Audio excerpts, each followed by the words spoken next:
Vamos a hablar sobre resiliencia, que es un concepto importante, ya un poco viejo. Ruther empieza a hablar del término en la década del 70, y yo voy a introducir el tema hablando de aspectos históricos y culturales en torno a este concepto, porque se ha creído que es relativamente nuevo el concepto dentro de la ciencia de la salud mental, pero a través de esta breve revisión que vamos a hacer, podemos encontrar que muchos autores, no solamente profesionales del campo de la salud mental, sino escritores, poetas, dramaturgos, introdujeron en sus escritos el concepto de la resiliencia infantil. Algunos han creído que la resiliencia es un tema introducido por la psicología, pero eso es falso. Es un tema introducido por la psiquiatría para comprender mejor los procesos relacionados con la salud mental. Este simposio está organizado por AMPI Jalisco. Quiero agradecer a la doctora Rosa Isela Mezquita Orozco porque durante su gestión fortaleció las representaciones en los estados. Y nos ha ido muy bien en AMPI Jalisco. Quiero agradecer a las personas que han apoyado y han colaborado para que en nuestro estado la psiquiatría infantil tenga difusión, tenga peso y tenga voz. A lo largo de este bienio hemos tenido colaboraciones destacadas de varios psiquiatras de Guadalajara. Aquí me acompaña el doctor Israel Jiménez, la doctora Indira Cabrera, también nos acompaña la doctora Paola Gutiérrez Galindo, y también ha colaborado con nosotros de manera especial el doctor José Delgado y la doctora Carla Villagómez. Y esperamos ir adelante con esta representación estatal para poder llevar el conocimiento de la psiquiatría infantil a todos los planos, ¿no? Yo soy partidario de la divulgación y yo creo que ahora con las nuevas plataformas digitales, que ese es el simposio 17 al cual también los invito, se puede hacer esto en nuestra comunidad.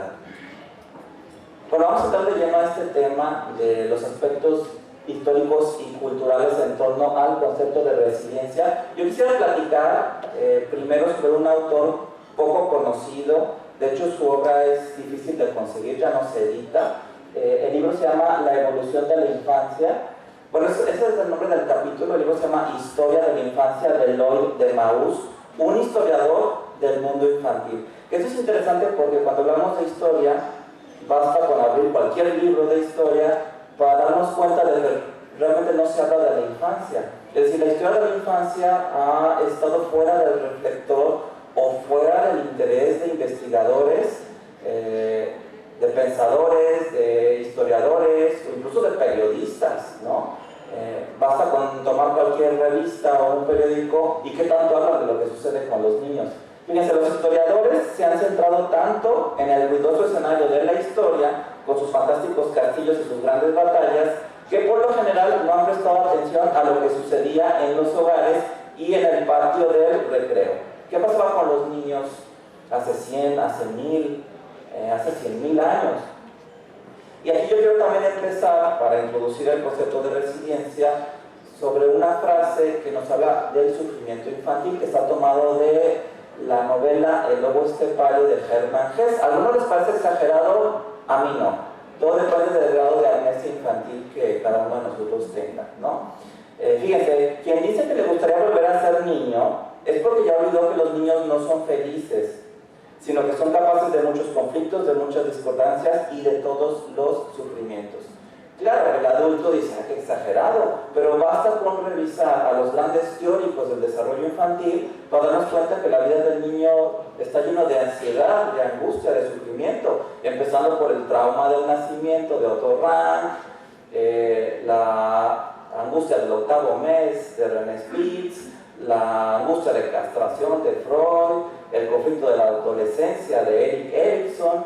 En realidad, cada niño durante su tránsito por las etapas del desarrollo está manejando niveles de ansiedad importantes, ¿no? Y el adulto tiene como esa amnesia, dice, no, ¿quién quisiera volver a ser niño? La imaginación, los juegos, pero no es fácil la vida de un niño. Ahora, Lloyd de Maús habla del sufrimiento infantil desde la antigüedad hasta nuestros días, y él clasifica en etapas el tránsito de la actitud que tenían los adultos hacia sus propios hijos. Y esta actitud tenía que ver con el grado de sufrimiento que estos pudieran tener. De hecho, conforme más retrocedemos en la historia de la infancia, más nos podemos incluso aterrorizar de la actitud que tenían los adultos sobre sus hijos. Fíjense, los padres rutinariamente resolvían sus ansiedades acerca del cuidado de sus hijos matándolos, ¿no?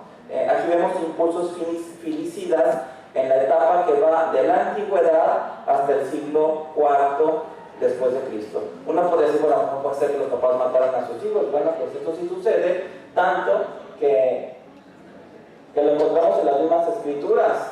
Si ustedes tienen a la mano el Pentateuco, específicamente el libro del Deuteronomio, que aparece en todas las Biblias católicas y protestantes, pues fíjense lo que dice Deuteronomio capítulo 18, versículos 9 al 10.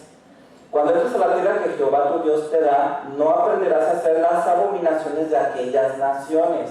Están hablando de pueblos que no eran el pueblo judío, el pueblo de Israel. No se ha hallado en ti quien haga pasar a su hijo o a su hija por el fuego, porque durante la historia del pueblo judío, ellos iban encontrando comunidades de personas donde sacrificaban a sus hijos a los ídolos, los quemaban o los mataban como sacrificios humanos, que sabemos que eso también era común en México. No sé si lo hacían con niños, habrá que preguntarle a un historiador o a un antropólogo, pero al menos lo vemos en el pueblo hebreo, que había este testimonio de lo que pasaba con los pueblos con los que ellos iban atravesando. También en el libro de las Lamentaciones de Jeremías, uno de los libros poéticos del Antiguo Testamento, también habla un momento en la historia de Jerusalén en donde llega una hambruna importante a la ciudad y los papás, no teniendo que comer, pues se comen a sus hijos, ¿no? Los asesinan para ellos poder sobrevivir. Nos es difícil entender eso o empatizar con eso, y eso se encuentra documentado, nos escribió ayer en el libro de las Lamentaciones del profeta Jeremías. Fíjense, más dichosos fueron los muertos a espada que los muertos por el hambre. Las manos de mujeres piadosas, yo lo pondré entre comillas, cocieron o cocinaron a sus hijos, sus propios hijos les sirvieron de comida en el día del quebrantamiento de la hija de mi pueblo. Entonces lo que está diciendo Eloy de Maús de esa etapa de infanticidio está documentado en el libro más conocido que tenemos en la historia de la humanidad, que es la Biblia, ¿no? Ahí está por si alguien lo duda. Ahora también en las leyendas antiguas, en la mitología, encontramos también el infanticidio, que eso es interesantísimo porque pareciera que Freud nunca vio este asunto del infanticidio. Aquí tenemos a el dios Cronos devorando a sus hijos, que esa era una bronca que tenía él, y que después su esposa lo traiciona y salva a uno de los niños, que es Zeus, ¿no? Porque Zeus era hijo de Cronos, pero ya estaba implícito en la mitología el concepto de infanticidio desde la antigüedad. Esto es interesantísimo porque en las mitologías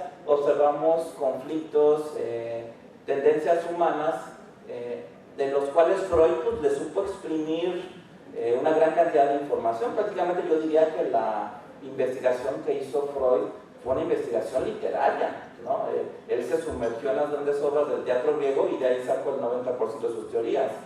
Simplemente el caso Juanito, que se publica en 1908, pues demuestra, tenía nada más uno, que era Juanito, y ya, y todo lo demás era pues, las grandes obras del teatro griego.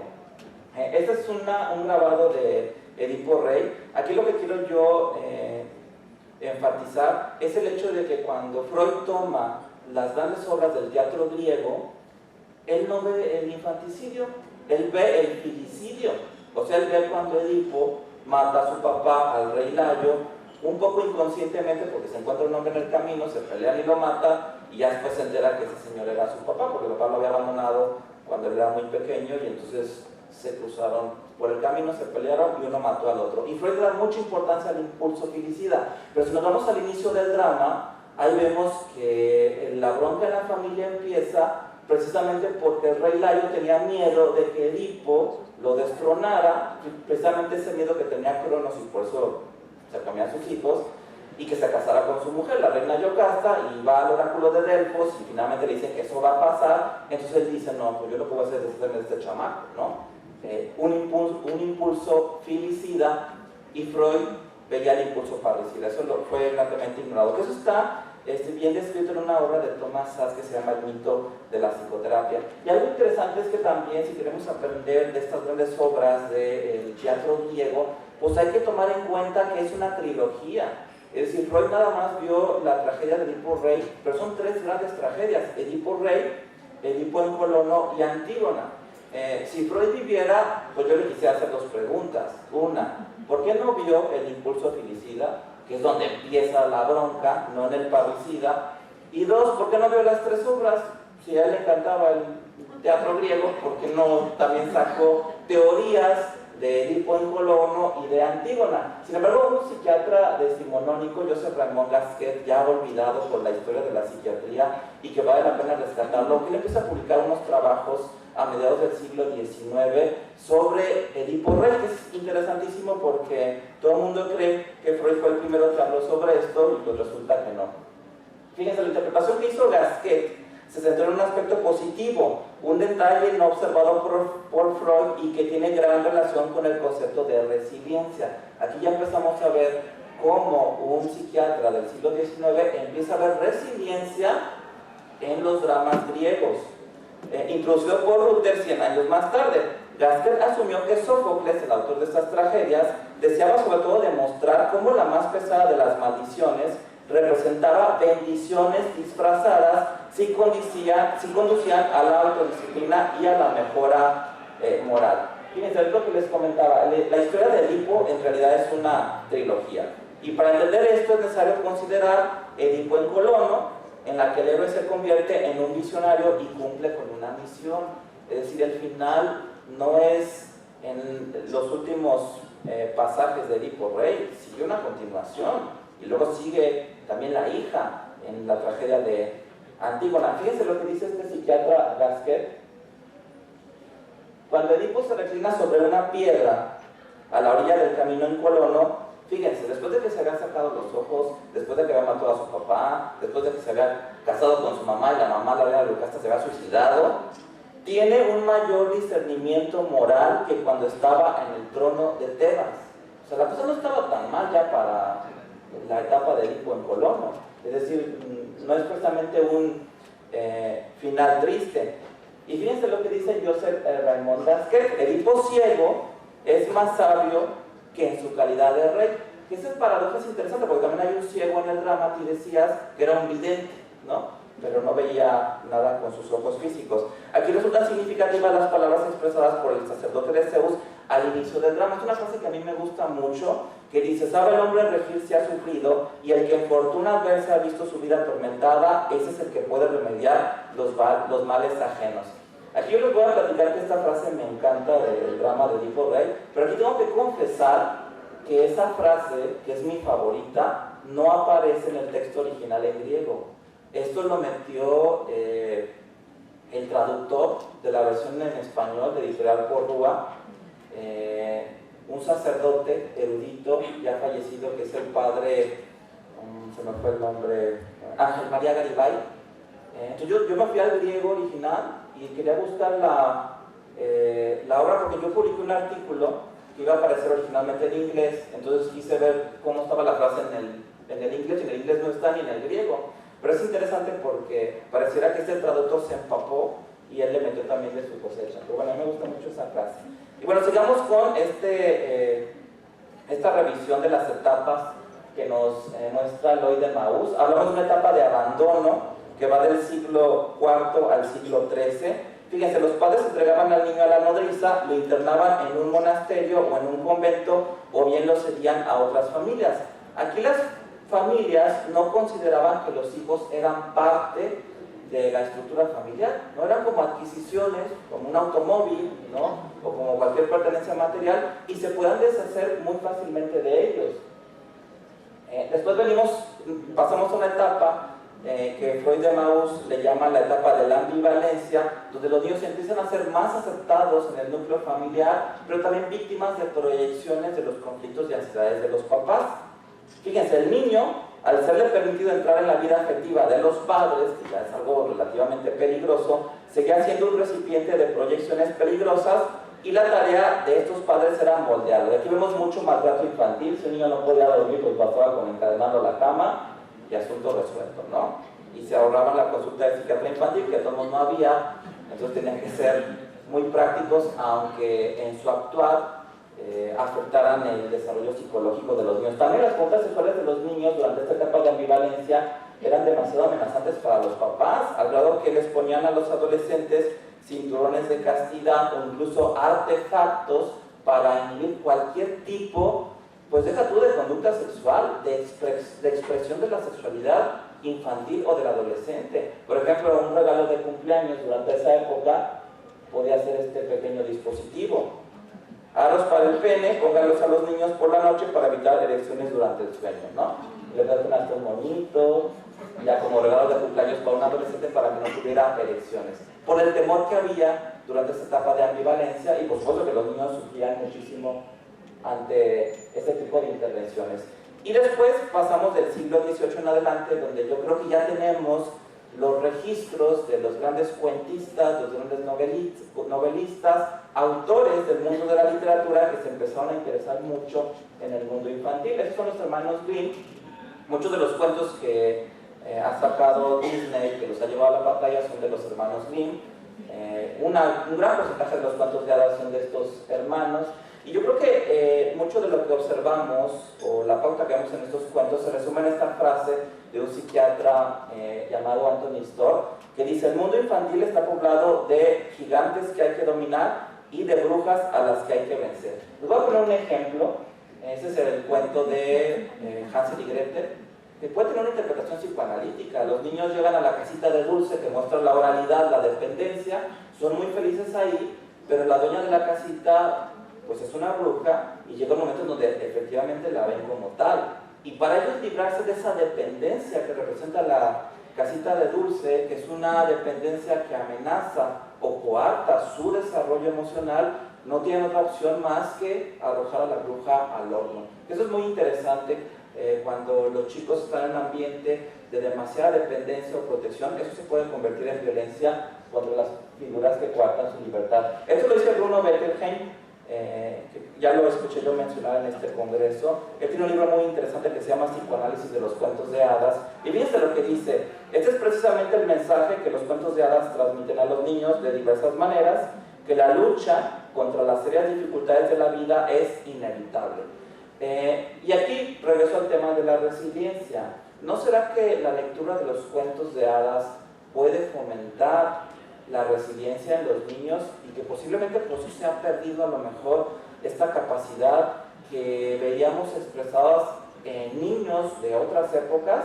Fíjense, regresando un poco a la Biblia y a otros cuentos, ese es un dibujo que muestra a David siendo niño, que después fue el rey de Jerusalén, luchando contra Goliat, el niño venciendo al gigante, que es una pauta que observamos en muchos cuentos. Aparecen niños y aparecen gigantes, y al final siempre gana el niño, nunca gana el gigante. Y el mensaje que le manda el cuento de hadas al niño es: pues si tú eres un niño no tienes un control sobre el mundo, pero tú vas a salir victorioso porque el gigante va a terminar cediendo ante tu impulso por vencerlo. Me gusta también mucho a mí Kino y la caricatura de Mafalda, porque Mafalda es como un adulto chiquito, entonces vive en el mundo infantil pero piensa como adulto, y eso nos muestra una dualidad muy interesante. Los cuentos se enfrentan a los niños a su angustia de ser devorados, pues sí, por el mundo, por un mundo que no controlan, como dice